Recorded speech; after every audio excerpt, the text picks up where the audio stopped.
여기서 이제 중요한 부분이 나옵니다. 사실 이 화학 결합할 때 이 화학 결합에서는 크게 두 가지 패턴으로 들어가요. 첫 번째 패턴과 두 번째 패턴으로 나가는데 화학 결합을 하는 이유, 까닭. 이유가 뭐냐는 거죠. 그 이유가 먼저 나오고 그 다음에 방식에 대한 이야기가 이렇게 크게 두 가지 패턴으로 나뉘게 돼요. 그럼 화학결합을 왜 하나요? 라고 한다면 화학결합을 하고 싶어서 하는 게 아니라 수고하셨습니다. 하고 싶어서 하는 게 아니라 그렇게 할 수밖에 없는 상황이어서 된 거예요. 그렇다면 여기서 이제 크게 세 개의 패턴으로 나가는데 첫 번째 패턴을 먼저 이해를 하시는데 얘가 누구냐면 옥텟 규칙이라고 하는 개념을 먼저 아셔야 되고요. 그 옥텟 규칙을 통해서 나타나는 어떤 현상들이 있어요. 이 현상들에 대한 것이 나오면 그것들의 상황이 나옵니다. 그 상황이 이제 뭐가 돼? 결합 방식으로 해석이 되어지는 거예요. 그래서 문제를 낼 때는 얘만 내거나 얘만 내는 것이 아니라 얘네들을 내게끔 되어져 있다는 거 좀 봐주시고 이런 것까지는 정확히 몰라도 되고 이제 문제 유형을 좀 파악해야 되는 건데 먼저 옥텟 규칙을 먼저 들어가도록 할게요. 살짝 지울게요. 자, 옥텟 규칙. 자, 이제 옥텟 규칙을 하기 위해서 누가 나와야 되냐면 얘는 너무나도 많이 그러니까 이 단어는 화학에서 전범위에서 모두 다 출제된다고 생각하시면 돼요. 그러니까 영어로 따지면 진짜 인칭 대명사가 빠져있는 영어 지문 본 적 있니? 회화 빼고. 근데 영어를 못해서 자꾸 영어 예를 드는데 영어를 못해서 예를 드는 거야. 자, 비활성 기체라고 하는 아이에 대한 개념을 먼저 첫 번째 비활성 기체라고 하는 개념 먼저 좀 차분하게 들어가도록 할게요. 비활성 기체라는 건 활성, 반응, 변화라는 뜻인데 이게 아니다라는 거지. 그래서 변화가 아니 되는, 즉 같은 말로는 안정한 상태를 이루고 있는 기체를 우리는 비활성 기체라는 말을 씁니다. 말뜻 꼭 기억해줘야 돼요. 귀에 딱지가 배기도록 기억하고 계셔야 돼요. 그런데 그 종류를 보시게 되면 헬륨, 그 다음에 네온, 그 다음에 아르곤. 자꾸 할 거 똑같은 거 왜 계속해요? 라고 하지 마세요. 똑같은 거 계속 할 거니까. 그러면 원자 번호는 어디다 표현해야 돼? 왼쪽 하단에다가 작은 글씨로. 그래서 원자 번호. 나중에 이게 충분히 되다 보면 뒤에 가서 굉장히 스피드하게 돼요. 처음만 처음만 좀 천천히 가시면 정확히 해놓으면 결국에 뒤로 갔을 때 굉장히 빨라지니까 원자 번호가 2번이고 10번이고 18번이에요. 그 원자 번호가 2번이라는 말의 뜻은 얘의 양성자의 개수가 몇 개이다? 양성자의 개수가 2개고 10개여서 10번이고 18개여서 18번이 된 거예요. 그 말의 뜻은 원자는 정기적으로 중성이므로 양성자의 수와 전자의 개수는 반드시 같아야만 되거든. 그래서 이렇게 되어졌다라고 보시면 돼요. 얘는 맞다 그렇지 이것도 안 돼. 나와야 돼 무조건. 조건 반사처럼 무조건 튕겨져 나오셔야 돼요.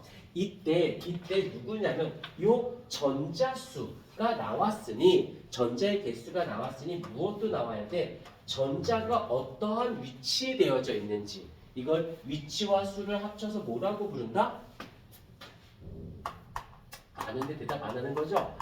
전자 배치라는 말을 써요. 그래서 그 전자가 어디에 있니? 어떤 전자는 어디에 있니? 어떤 전자는 어디에 있니? 어떤 전자가 어디에 있니? 그래서 수와 위치를 다 표현해줘야 돼요. 그럼 이제 헬륨을 먼저 보도록 할게요.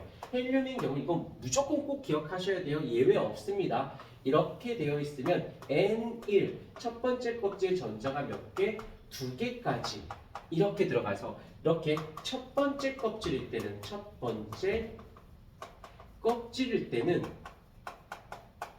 하나 아니면 두 개까지 전자가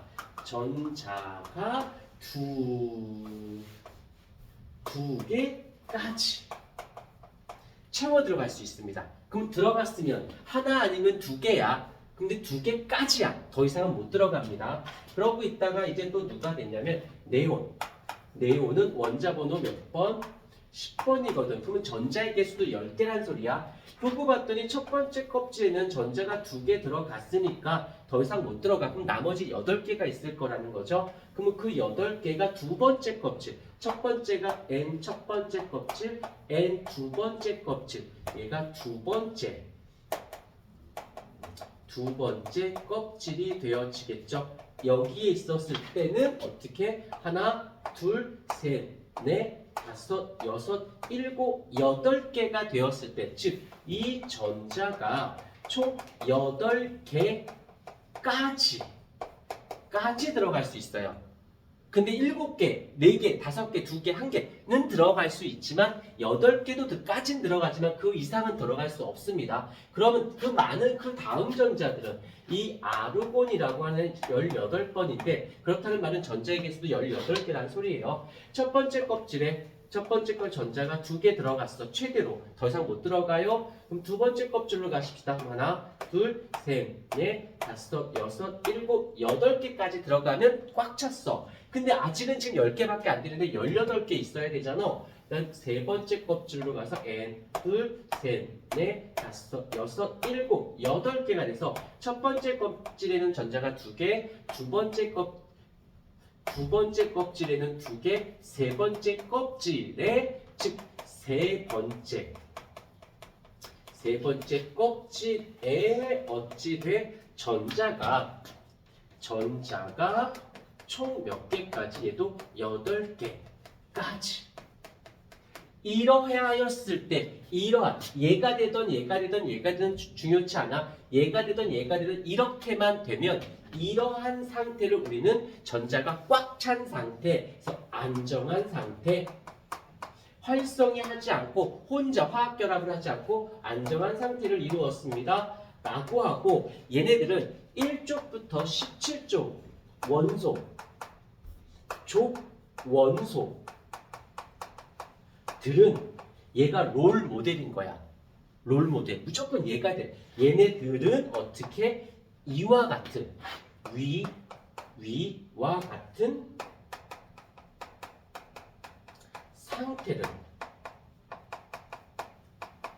상태를 가지기 위해 어떻게 전자를 잃어서라도 수단과 방법을 가리지 않습니다. 어찌됐건 얘가 되는 거야. 잃어서 얘가 되던 아니면 얻어서 얘가 되던 되면 되는 거야. 이걸 총칭해서 이게 비활성 기체가 뭔지 알았으니까 이 아이들이 어찌됐건 간에 여기 아이를 위하는 건